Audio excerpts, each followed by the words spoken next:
The sound reached them first, cutting through even the constant thunder of the artillery. It was a roar unlike anything Takahashi had heard before, not the sharp crack of explosive detonation, but something deeper and more visceral, like the breath of some enormous predatory beast. Then came the hissing, a sound that set every nerve on edge, the kind of sound that triggered instincts buried deep in the human brain, instincts that screamed danger in a language older than words. One of the younger soldiers, a boy barely 19 who had been conscripted from a farming village in Kyushu, whimpered and pressed himself against the far wall of the chamber. Before Takahashi could bark an order for silence, before he could even fully process what his ears were telling him, the fire came. It came not as a single blast, but as a flowing, living thing that poured through the firing slit that opened onto the slope above. The flame was a liquid river of orange and yellow, shot through with veins of white heat so intense that it hurt to look at directly. It spread across the ceiling of the bunker like some obscene parody of water, defying gravity, clinging to the rock as it advanced. The temperature in the chamber spiked instantly, and Takahashi felt the air itself become hostile, felt his lungs protest as he tried to draw breath. The screaming began then, high and terrible, as men nearest the entrance found their uniforms igniting, as the flames found exposed skin and hair. The howling was barely human, reduced to pure animal terror and agony. Takahashi threw himself to the floor, his training taking over even as his mind struggled to comprehend what was happening. He crawled desperately toward the rear exit of the bunker, his eyes streaming from the smoke that was now filling the chamber with poisonous speed. Behind him, he could hear his men thrashing and screaming, could smell the sickening stench of burning cloth and burning flesh. The smoke was worse than the flames in some ways, thick and black and choking, stealing the oxygen from the air faster than a man could breathe. Takahashi's lungs burned as he gasped for air that wasn't there, his vision narrowing to a tunnel as consciousness began to slip away. He clawed at the volcanic soil beneath him, his fingers scraping uselessly at the unyielding stone, and in that moment of absolute helplessness and terror, a realization crashed over him with the weight of certainty. All their preparations, all their careful defences, all the assurances from their commanders that the tunnels would keep them safe had been rendered meaningless. The Americans had brought with them a weapon against which courage meant nothing, against which the strongest fortifications offered no protection. The flamethrower had come to Iwo Jima, and with it came a new kind of warfare that transformed the very concept of defense into a cruel illusion. For the soldiers of the Imperial Japanese Army entrenched across the island, the arrival of the flamethrower represented more than just a tactical challenge. It was a weapon that struck at the very foundation of their defensive doctrine, that undermined the psychological fortress they had constructed to endure the hell of battle. The strategy that Kuribayashi had devised, and that every man on the island had been drilled in, was brutally simple in its logic. The Americans had superiority in numbers, in ships, in aircraft, in artillery. They could not be defeated in a conventional battle, could not be driven back into the sea as the propaganda broadcasts from Tokyo insisted was possible. But they could be bled.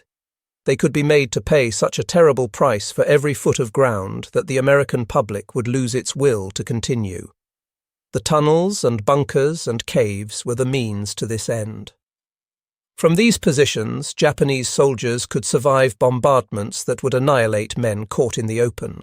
They could wait out the shelling, then emerge to man their weapons when the Marines advanced. Artillery and bombs could only do so much against an enemy who lived beneath the earth. Naval guns could pulverize the surface, but the men underground would endure, would survive, would continue to fight. This was the theory that had sustained morale through weeks of preliminary bombardment, through the terrifying days when it seemed that the entire island would be blasted into the sea by the weight of explosives raining down from ships and planes. What the defenders had failed to anticipate, what their intelligence services had not adequately conveyed despite reports from other battles in the Pacific, was the development and deployment of a weapon specifically designed to negate the advantage of fortifications. The Americans called it the M2 flamethrower, a designation that conveyed nothing of its terrible effectiveness. The device was carried on the back of a single Marine, a pair of tanks containing approximately 7 gallons of fuel mixture connected to a handheld nozzle by reinforced hoses. The fuel itself was the key to the weapon's devastating impact. Early in the war, flamethrowers had used ordinary gasoline, but gasoline flowed too quickly, splashed too easily, and dissipated too fast. The weapon had been dangerous to its operator and of limited effectiveness against prepared positions. But then chemists at Harvard University, working under government contract, had developed a solution. They created napalm, a thickening agent that when mixed with gasoline produced a gel that stuck to whatever it touched. This jellied fuel could be projected in a stream up to 40 yards, could splash around corners and obstacles, could cling to walls and ceilings and human flesh. When ignited, it burned at temperatures exceeding 2,000 degrees, hot enough to melt steel, hot enough to crack concrete, hot enough to consume the oxygen in an enclosed space and suffocate men who were never directly touched by the flames themselves. The Japanese soldiers had a name for it that captured their terror and revulsion. They called it Jigoku no Hai, the fires of hell, and the name was more than mere rhetoric. For men trapped in bunkers and caves, the arrival of flame through a firing slit or ventilation shaft was the beginning of a nightmare from which there was no awakening. The fire moved with an intelligence that seemed almost malevolent, seeking out every corner and crevice, flowing upward along walls, spreading across ceilings in defiance of natural law. A single burst from a flamethrower, lasting perhaps 3 or 4 seconds, could transform a reinforced pillbox into a crematorium. The concrete walls that had withstood direct hits from naval shells offered no protection. Indeed, they became part of the weapon's effectiveness, trapping the heat and smoke, turning the defensive position into a tomb. Even the strongest bunker, even the most carefully prepared fighting position with thick walls and narrow embrasures, became a death trap once flame entered. One squirt through the gun slit and the entire interior would be engulfed, the air itself becoming flame, the temperature spiking to levels that could cook a man even if the fire never touched his skin. The numbers from Iwo Jima tell a story of systematic destruction. The Marines who came ashore on that black volcanic beach brought with them over 3,000 portable flamethrowers. This represented a massive commitment to a single weapon system, a clear indication that American commanders understood exactly what they would be facing on the island. But the portable units, devastating as they were, represented only part of the flame-throwing arsenal. The Marines also deployed tanks specially modified to carry and project flame, vehicles that became objects of particular dread among the Japanese defenders. The M4A3R3 Sherman tank, fitted with a naval Mark I flamethrower system, was nicknamed the Zippo by the Marines who operated it, a sardonic reference to the popular cigarette lighter. These armoured behemoths carried 290 gallons of napalm fuel and could project streams of fire out to distances of 150 yards. The effect of these weapons on the battlefield was transformative. A single Zippo tank could sweep an entire hillside with flame, could systematically work its way along a trench line or cave entrance, could reduce defended positions to charred ruins in minutes. The Japanese soldiers who had been trained to respect and fear conventional tanks found these flame-throwing variants infinitely worse. A regular tank might kill with shell or machine gun, deaths that were at least quick and comprehensible. But the flame tanks promised something else entirely, a death that was slow and agonizing, that left men burning alive with no possibility of quick release. Marine engineers who operated these vehicles gave them another nickname that spoke to their terrible effectiveness. They called them Satan's Shermans, and the name stuck. The crews who manned these tanks understood the psychological impact of their weapons. Japanese soldiers who might have stood their ground against conventional armour, who might have attempted to disable or destroy a standard tank with magnetic mines or satchel charges, fled in panic from the approach of a flame tank.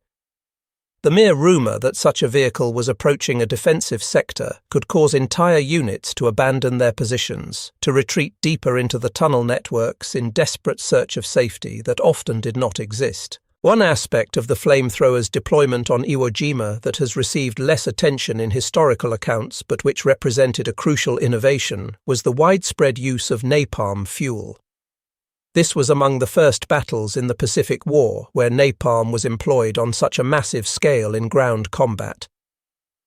The development of napalm had occurred relatively recently in the war's timeline. In early 1942, a team of chemists led by Louis Fieser at Harvard had been tasked with finding a way to make gasoline stick to targets and burn longer. Their solution was elegant in its simplicity. They mixed gasoline with aluminum naphthenate and palmitate, creating a gel that could be stored safely but which became a deadly weapon when ignited and projected. The name napalm came from the key ingredients, naphthenate and palmitate, a prosaic designation for a substance that would terrorize defenders across the Pacific and later in other conflicts.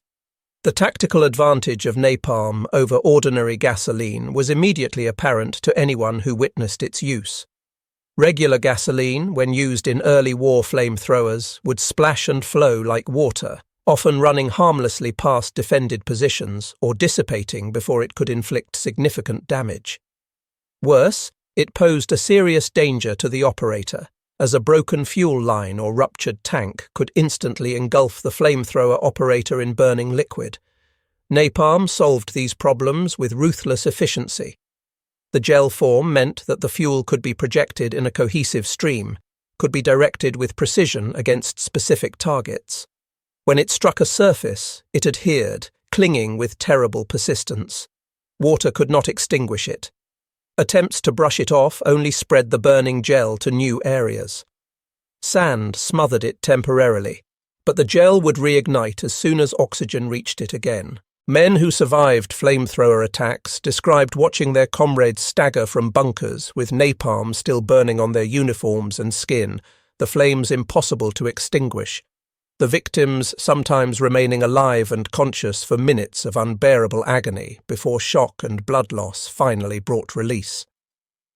Marines who operated the flamethrowers carried their own burden of trauma from this work. One wrote in a letter home that has since been preserved in military archives that carrying the weapon felt like having hell itself strapped to his back, that he despised having to use it even as he understood that it saved the lives of his fellow Marines by eliminating positions that would otherwise have required costly frontal assaults. The psychological impact on Japanese defenders went beyond the immediate terror of the flames themselves. Diaries and letters recovered from dead soldiers after the battle ended provide haunting testimony to the despair that gripped men facing this weapon. One corporal whose diary was found clutched in his hands in a collapsed tunnel wrote with remarkable clarity about the impossibility of resisting. He described how the fire came into the caves and consumed the air itself, how men would choke and suffocate even before the flames reached them, how there was no way to fight back against an attack that required no direct exposure from the attackers. Another entry from a different soldier's diary described watching an entire platoon of 40 men wiped out in less than a minute when flame was directed into their bunker from 2 different angles simultaneously. The writer noted with bitter irony that these were brave men, veterans of campaigns in China and Manchuria, men who had faced death many times without flinching, but the fire had left nothing of them but ash and charred bone. The fundamental asymmetry of the weapon was clear to everyone who encountered it. Artillery bombardment could be endured. Men could huddle in the deepest parts of tunnels and wait out even the most intense shelling, knowing that unless a shell scored a direct hit on an entrance, they would likely survive. Bombing raids from aircraft were terrifying, but could be weathered. Even machine gun fire and rifle bullets, deadly as they were, operated according to rules that soldiers understood. You kept your head down, you used cover, you waited for your moment. But flamethrowers respected none of these conventions. The fire flowed like water, but clung like tar. It came around corners and through the smallest openings. It filled enclosed spaces with heat and smoke that killed as surely as the flames themselves. Most crucially, it attacked the mind as much as the body, because every man in a bunker or cave knew that if the fire came, there would be no escape, no last-second dodge, no miraculous survival. The fire was patient and thorough and utterly merciless. The timeline of the battle itself reveals how quickly the flamethrower became central to American tactics on Iwo Jima. The Marines came ashore on the 19th of February in 1945, landing on beaches of black volcanic sand that gave way under their boots and made movement exhausting. From the very first hours, they encountered the kind of resistance that Kuribayashi had designed. Machine gun fire swept the beaches from concealed positions. Mortar rounds dropped with devastating accuracy into the packed ranks of Marines struggling to move inland. Artillery fire from positions on the heights pounded the shore, turning the landing zone into a killing ground. The initial advance measured in yards rather than miles, each foot of ground purchased with casualties that mounted sickeningly fast. Conventional weapons could suppress some positions temporarily, but the Japanese would simply retreat into their tunnels during bombardments, then re-emerge when the fire lifted to man their weapons again. The Marines found themselves caught in a nightmare of attrition, unable to advance without taking prohibitive casualties, unable to effectively neutralize positions that could withstand nearly any amount of conventional firepower. By the second day of the battle, as the grim arithmetic of the assault became clear, the call went out for flamethrowers. The flame teams moved forward, operators burdened with the heavy fuel tanks, protected as much as possible by riflemen who understood that the flamethrower operators were priority targets for Japanese snipers and machine gunners. The defenders had learned in previous battles that eliminating the flamethrower operator was worth almost any risk, as it could preserve a position for hours or even days longer. But the Marines had developed tactics to protect these valuable specialists, using smoke and suppressive fire to cover their approach. When the first flamethrower burst struck a Japanese pillbox that had been holding up an entire company's advance, the effect was immediate and decisive. Flame poured through the narrow gun slit, filled the interior of the reinforced concrete structure, and within seconds the position fell silent. No more machine gun fire, no more resistance. Just smoke rising from the embrasures and the sickly smell of burned flesh drifting across the volcanic sand. The Marines advanced past the position and continued their attack. Word spread quickly through the Japanese defensive network that the flame weapons had arrived, and with that knowledge came a fear that no amount of martial spirit or devotion to duty could entirely suppress. The tank-mounted flamethrowers appeared slightly later but made an even more dramatic impact on the battlefield. On the 24th of February, the 4th Marine Division pushed toward a complex of defensive positions centered on a volcanic prominence that had been designated Hill 382 on American maps. The approaches to this position were covered by interlocking fields of fire from machine guns and anti-tank weapons. Previous assaults had been bloodily repulsed, with Marines pinned down in the open ground and suffering terrible casualties from defenders who remained safe in their bunkers. The solution came in the form of Sherman tanks equipped with the Navy's flamethrower system. These vehicles approached the hill with a deliberate, almost leisurely pace, their armour-proof against most of the weapons the defenders could bring to bear. When they reached effective range, the flames began.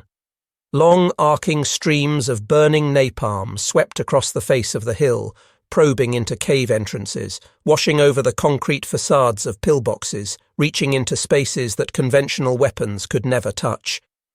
The spectacle was both mesmerizing and horrific. Witnesses described seeing Japanese soldiers burst from cave mouths already fully engulfed in flame, human torches that ran a few desperate steps before collapsing. Others tried to crawl out of positions, only to be cut down by machine gun fire from supporting infantry. The Marines, having learned that wounded defenders emerging from flame attacks could still pose a threat if they retained weapons. Japanese commanders, monitoring the situation from deeper positions, urged their men to commit suicide rather than face capture or the flames. Many followed these exhortations, detonating grenades inside their bunkers, choosing a quick death over the alternative. The Marines who advanced in the wake of the flame attacks developed a grim routine that was repeated hundreds of times across the island. Approach a fortified position, call up the flamethrower team or the flame tank. Apply fire until all resistance ceased. Move on to the next position. The efficiency was brutal but undeniable. Positions that might have held out for days under conventional assault fell in minutes once flame was employed. The statistical record of destruction on Iwo Jima tells a story almost beyond comprehension. Of approximately 21,000 Japanese soldiers and naval personnel defending the island, only about 200 survived to be taken prisoner. This represented a casualty rate of over 99%, a level of annihilation rarely seen in modern warfare. The vast majority of these men died in the tunnels and bunkers they had constructed, killed by a combination of flamethrowers, demolition charges, and systematic cave-sealing operations. Military historians analysing post-battle reports have estimated that flame weapons and explosive charges used to seal tunnel entrances together accounted for somewhere between 30 and 40% of all Japanese combat deaths during the battle. This percentage is staggering when one considers that it represents a single category of weapon out of the vast arsenal the Americans brought to bear. The defenders had spent months preparing for naval bombardment, for artillery, for tanks, for air attack. They had stockpiled ammunition and food, had created fallback positions and alternate routes through the tunnel networks. But they had no effective defense against fire that could penetrate their strongest positions and kill without even needing to strike directly. Another detail that has emerged from post-war research, but which was not widely known at the time, involved experimental weapons systems that the Navy tested on Iwo Jima. Several landing vehicles, the amphibious tractors that carried Marines from ship to shore, had been fitted with experimental flame-projecting equipment. The concept was to use these vehicles to clear the beaches ahead of the main infantry assault, burning out any defensive positions within range before the vulnerable troops were exposed. Mechanical problems and the confusion of the initial landing limited the actual deployment of these weapons, but their presence on the battlefield spoke to the American commitment to developing and employing fire as a primary weapon against fortified positions. Japanese prisoners interrogated after the battle, men who had somehow survived the carnage, universally cited the flamethrowers as the weapon they feared most. Some described how word of the flame tanks would spread through the tunnel networks even before the vehicles arrived, how men would begin abandoning positions based solely on rumour and panic. The testimony of these survivors revealed the extent to which the psychological impact of the weapons had undermined whatever remained of defensive cohesion in the final days of the battle. One captured officer, a major who had commanded a battalion defending a sector near the Motoyama airfield, stated in his interrogation that the fire weapons had destroyed not just bodies, but spirits, that even the most dedicated soldiers found their courage evaporating when they knew that flames were approaching their position. The ripple effects of the flamethrowers' success on Iwo Jima extended beyond that single battle. In Tokyo, staff officers receiving reports from the island understood that they were reading descriptions of a fundamental shift in the nature of defensive warfare. One diary entry from a colonel working in the army ministry captured the dawning horror of this realization.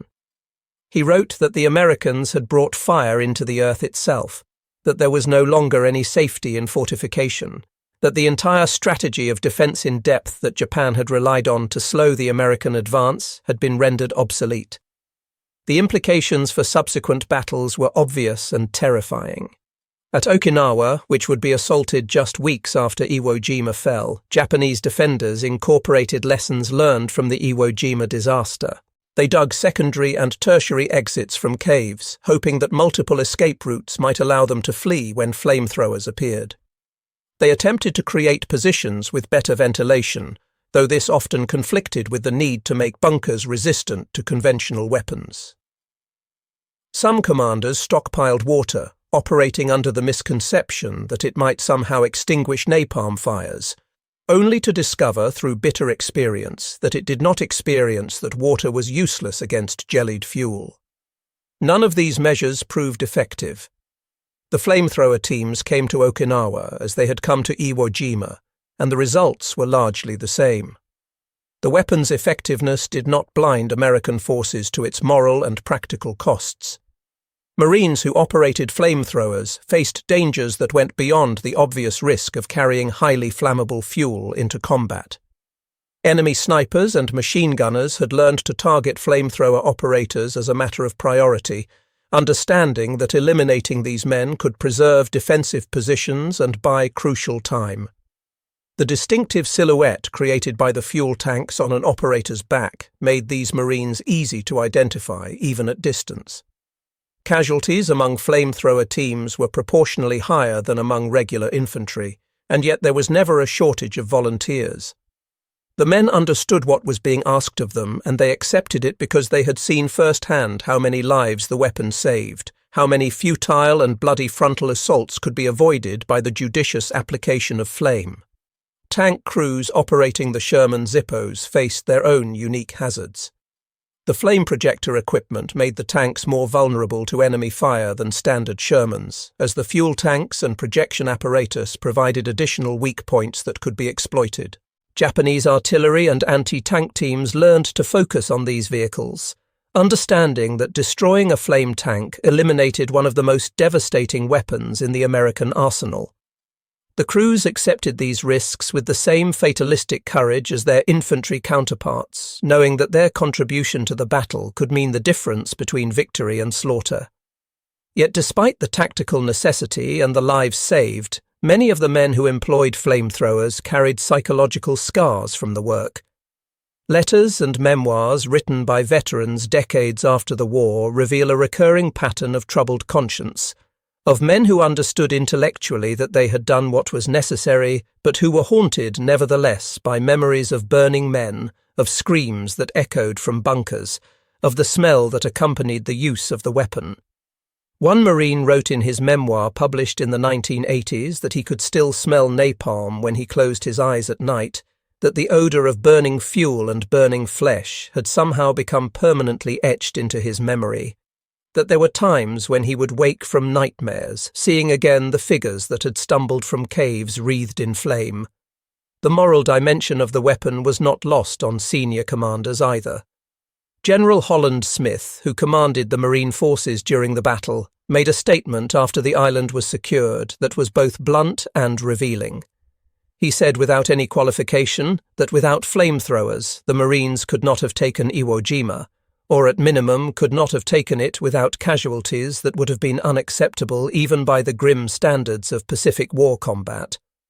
This was an extraordinary admission, an acknowledgement that a single weapon system had proven indispensable to victory, that all the other advantages in men and material might not have been enough without the ability to project flame into the fortifications where the enemy sheltered.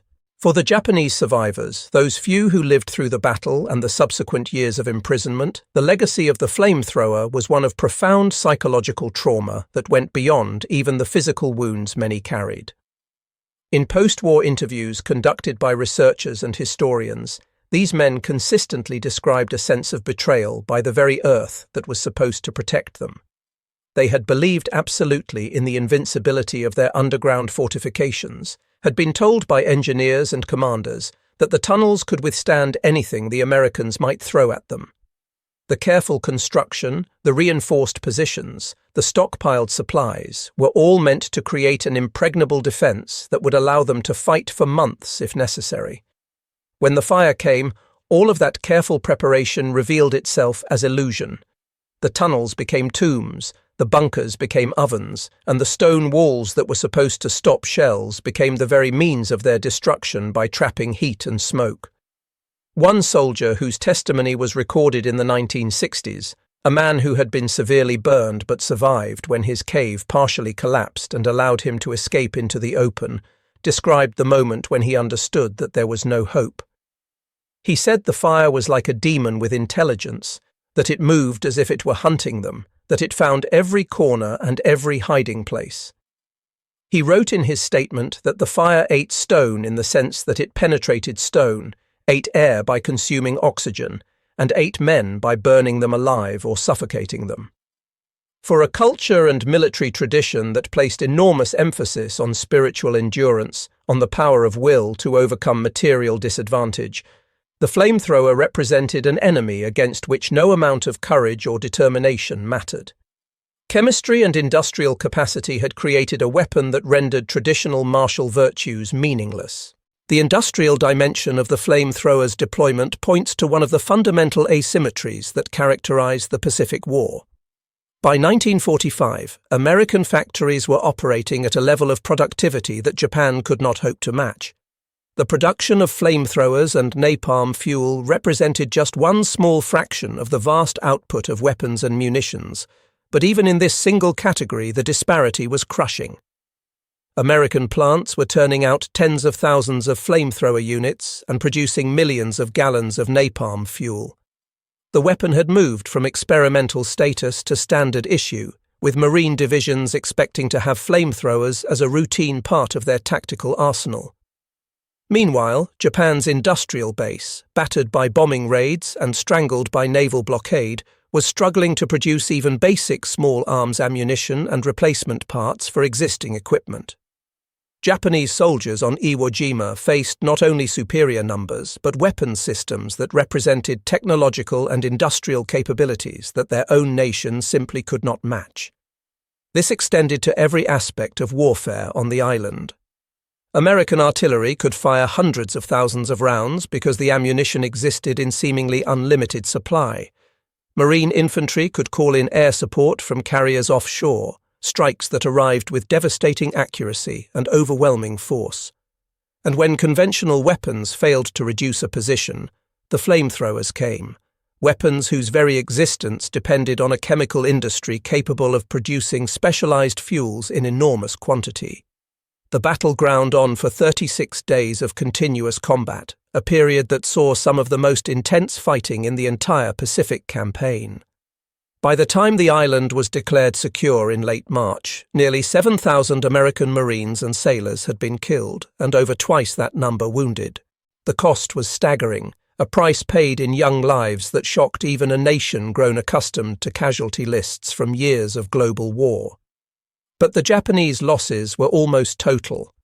Of the 21,000 defenders, virtually all were dead, their bodies buried in the tunnels where they had fought or cremated by the weapons used to clear those positions.